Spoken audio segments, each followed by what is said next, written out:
அனைவருக்கும் வணக்கம். நான் உங்களின் சங்கரேஸ்வரி. நீங்கள் எல்லாருமே எதிர்பார்த்து கேட்டுக்கிட்டு இருந்த மோகத்தி அணைமடி கதையின் பார்ட் 2 தீரா காதலால் ஜனனம் அப்படிங்கிற நாவல் நாளையிலிருந்து தினமும் உங்களை சந்திக்க வரும். அதுக்கு முன்னாடி நம்மளோட சேனலை சப்ஸ்கிரைப் பண்ணாதவங்க மறக்காம சப்ஸ்கிரைப் பண்ணிக்கோங்க. கண்டிப்பா இந்த கதை எழுத்து வடிவு ஒளி வடிவு ரெண்டுலையுமே வரும். இப்போ தீரா காதலால் ஜனனம் அப்படிங்கிற கதையோட கரு என்ன அப்படின்ட்டு பார்த்துடலாம். இன்னைக்கு காதலிலும் தோல்வியை சந்தித்த துருபதன் அதை மறக்கவே புதிதாக தன் வாழ்க்கையை ஆரம்பிக்க விதியோ உறவுகள் மூலம் இக்கட்டுக்கு தள்ளியது.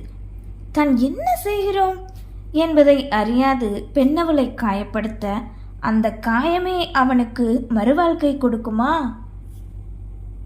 விவரம் தெரிந்த வயதிலிருந்தே தன்னவனை மட்டுமே மனதில் சுமந்து மங்கை அவள் இருக்க அவனுக்கோ வேறொருத்தியோடு திருமணம் எனும் செய்தி. அதனை ஏற்க முடியாது அவள் பட்ட துயரங்களுக்கெல்லாம் முடிவுதான் என்ன? கனவிலும் கூட நினைக்காத கணவனே நம்பிக்கை துரோகம் செய்துவிட அதிலிருந்து மீள முடியாத தவிக்கும் பேதை அவளுக்கு அவளின் உதிரத்தில் இருந்து ஜனித்த மகரத பூவான மகள் மனம் ஆறுதல் கொடுத்தால் அதையும் நீடிக்க விடமாட்டேன் என்பது போல் புயலாய் கயவன் வர என்னதான் ஆயிற்று?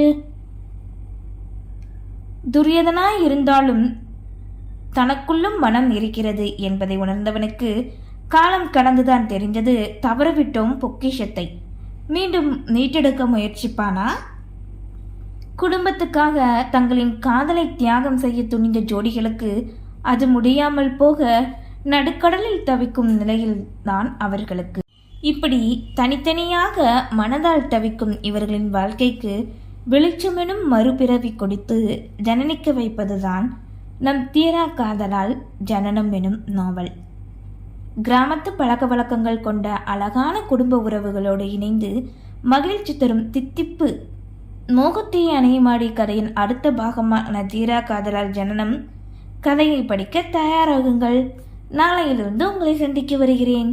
நன்றி.